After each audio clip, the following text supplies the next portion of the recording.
नमस्कार, आप देख रहे हैं लोक दृष्टि न्यूज असम। कहते हैं जिंदगी का कोई भरोसा नहीं होता। कभी जिस आंगन में शहनाइयों की गूंज होती है वहीं कुछ ही दिनों बाद मातम की खामोशी भी छा सकती है। सिलचर के डाक बंगला क्षेत्र से सामने आई ये खबर ऐसी ही एक दर्दनाक कहानी बयां करती है जिसने पूरे इलाके को गमगीन कर दिया है। मंगलवार शाम करीब 4 बजे सिलचर स्थित असम विश्वविद्यालय से लगभग 3 किलोमीटर दूर डाक बंगला क्षेत्र में बिजली के तार पर काम करने के दौरान कट लगने से मंजू गोपाल कुर्मी की दर्दनाक मौत हो गई। बताया जा रहा है कि मंजू गोपाल कुर्मी की शादी करीब 2 महीने पहले ही हुई थी। जिस घर में कुछ समय पहले नई जिंदगी की शुरुआत हुई थी, जहां शादी की खुशियां और भविष्य के सपने सजाए जा रहे थे, आज उसी घर में चीखें, आंसू और गहरा सन्नाटा पसरा हुआ है। जब लोक दृष्टि न्यूज असम की टीम मृतक के घर पहुंची तो वहां का दृश्य बेहद मार्मिक था। परिजनों का रो रो कर बुरा हाल था। हर आंख नम थी और हर चेहरा इस असमय हुई मौत के दर्द को बयां कर रहा था। परिजनों का कहना है कि परिवार ने अपना कमाने वाला सदस्य खो दिया है। उनकी मांग है कि बिजली विभाग इस घटना की जिम्मेदारी तय करे, परिवार को तत्काल उचित मुआवजा दे और मृतक की पत्नी को सहानुभूतिपूर्ण आधार पर नौकरी प्रदान करे, ताकि इस कठिन समय में परिवार को आर्थिक सहारा मिल सके। अब सवाल ये है कि इस हादसे की जिम्मेदारी किसकी है? क्या सुरक्षा मानकों का पूरी तरह पालन किया गया था? और क्या शोक में डूबे इस परिवार को न्याय और सहारा मिल पाएगा? इन सवालों के जवाब का इंतजार पूरे इलाके को है। हम इस समय मृतक मंजू गोपाल कुर्मी के घर पर मौजूद हैं। 2 महीने पहले तक इस घर में शादी की खुशियां थीं, लेकिन आज हर ओर मातम का माहौल है। परिजनों की मांग है कि उन्हें न्याय मिले, उचित मुआवजा मिले और मृतक की पत्नी को नौकरी दी जाए। अब देखना होगा कि प्रशासन और संबंधित विभाग इस दर्दनाक हादसे पर क्या कदम उठाते हैं। कैमरामैन के साथ मैं शिव कुमार, लोक दृष्टि न्यूज असम, डाक बंगला, सिलचर।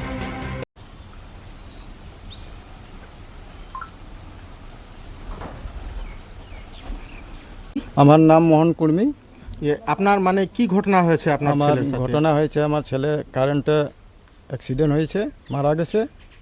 আমি গরিব মানুষ, আমি কেমনে চলবো? আমার ব্যবস্থা একটা দিতে লাগবে, একটা চাকরি লাগবে আর আমার টাকা লাগবে। আপনি মানে আপনার ছেলে কি এপিডিসিএল এ কাজ করতো? হ্যাঁ হ্যাঁ। আচ্ছা, কাজ করতে মানে উনার কারেন্টে শর্ট খেয়ে হয়েছে। উনার মানে দুর্ঘটনা হয়েছে। দুর্ঘটনা হয়েছে। আচ্ছা, আপনার মানে ছেলে কয়জন? ছেলে আমার 2জন, ছোট ছেলে একটা আছে, বড় ছেলেটা মারা গেল যে কারেন্টে কাজ করছে। আচ্ছা, মানে পরিবারের পুরা মানে পরিবারের মালিক তাই।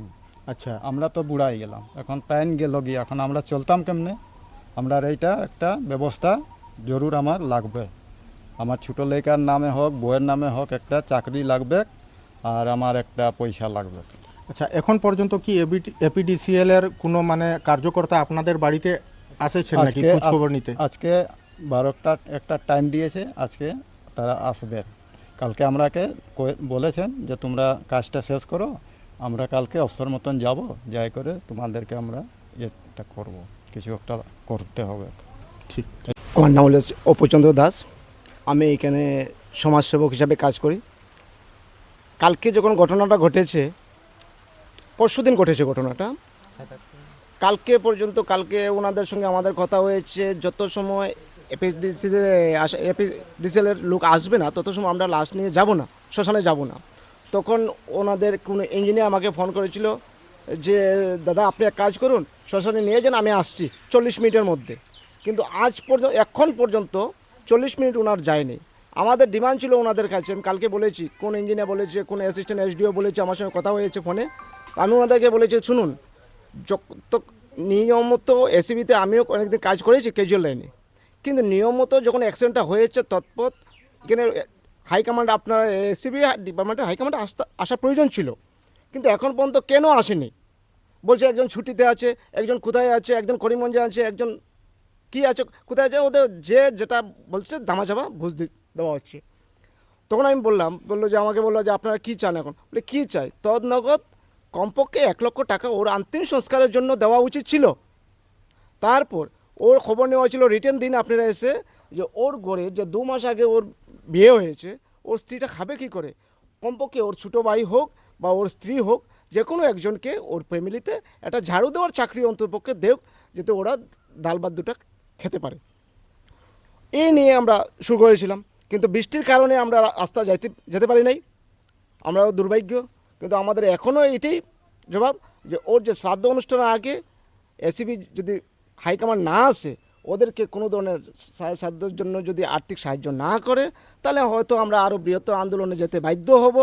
এখানেই থেমে যাবে না, আমরা থেমে যাব না, কারণ এই পাড়াটা আমার, আমি পাড়ার গতিকে সবাইকে নিয়ে আমার চলতে হবে। আর ওই পাড়ার যদি একজনের দুঃখ হয় তা আমারও দুঃখ, এটা নিয়ে আমরা বৃহত্তর আন্দোলনে যাইতে বাধ্য থাকব।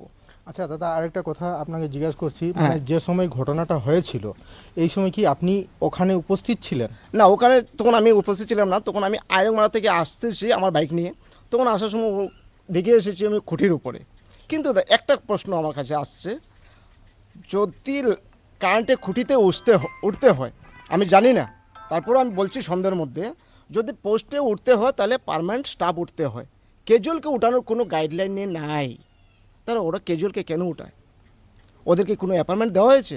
ওরা শুধু ক্যাজুয়াল লাইনে কাজ করতেছে, তো ওদেরকে খুঁটিতে উঠানোর পারমিশনটা কে দিয়েছে? আচ্ছা দাদা, যে মানে এইটা তো আজকাল যে এপিডিসিএল এর কাম মানে কন্ট্রাক্টরের আন্ডারে হয়, হ্যাঁ, তো এইখানে কি মানে ওই কন্ট্রাক্টর ঠিক কি ওইখানে উপস্থিত ছিল? ওখানে তো কোনো কন্ট্রাক্টর ছিল না, কন্ট্রাক্টর নেই। প্লাস আমি বলেছি দু একজনকে এসিবি ডিপার্টমেন্টেরকে যে এটা কন্ট্যাক্ট, বললো না এটা ডাইরেক্ট ডিপার্টমেন্টের কাজ। তাহলে তো এখানে যারা বুঝলাম, তো ওরা বলছে যে এটা ডাইরেক্ট ডিপার্টমেন্টের কাছ থেকে কিন্তু কন্ট্রাক্টর আসার কথা না।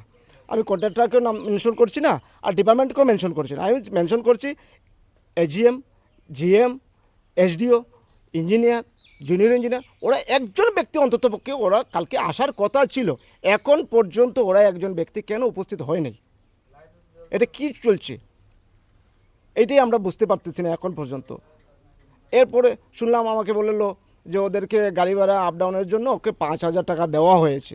একটা মানুষ মারা গেছে, আপনারা কি 5,000 টাকা দিচ্ছেন? একজন স্বাভাবিক ব্যক্তির যদি ঘরে লাইন থাকে, স্মার্ট মিটার থাকে, 300 টাকার ঊর্ধ্বে যদি বিল হয়ে যায়, 301 টাকা হয়ে যায়, সঙ্গে সঙ্গে ওদের কন্ট্রোল রুমে বসে ওদেরকে লাইন কেটে দিতে পারে। আর ও একটা ব্যক্তি এসিবি ডিপার্টমেন্টে কাজ করা সত্ত্বে ওর জন্য কিছু আর্থিক সাহায্য আসতে পারে না এসিবি থেকে? সরকার এতই গরিব, এসিবি ডিপার্টমেন্ট এতই গরিব যে একটা লোক মারা গেল, ওকে দেখার সময় নেই, ওকে একটু আর্থিক সাহায্য দেওয়ার সময় নেই। এটা কি পরিস্থিতি শুরু হচ্ছে, কি চলছে, এটা নিয়ে আমরা যেখানে মানে কাজ হচ্ছিল, যেখানে দুর্ঘটনা ঘটেছে, কি তখন আপনি এখানে উপস্থিত ছিলেন? হ্যাঁ, উপস্থিত ছিলেন। আচ্ছা, ব্যাপারটা কি হয়েছিল, মানে কেমনে হয়েছে একটু আপনি বিস্তৃতভাবে মানে বলেন। ব্যাপারটা ছিল, আমরা তো যেটা প্রপোজ কাজ করার আছে এইসব লাইন কাটে এরপরে জাম্পার আউট করা হয়েছিল। সকাল 9টা পর্যন্ত কাজ করতেছিলাম, কাজ করতে করতে ওটাই লাস্ট পোল ছিল মানে, তো সারাদিনে তো এমন কিছু হয়নি।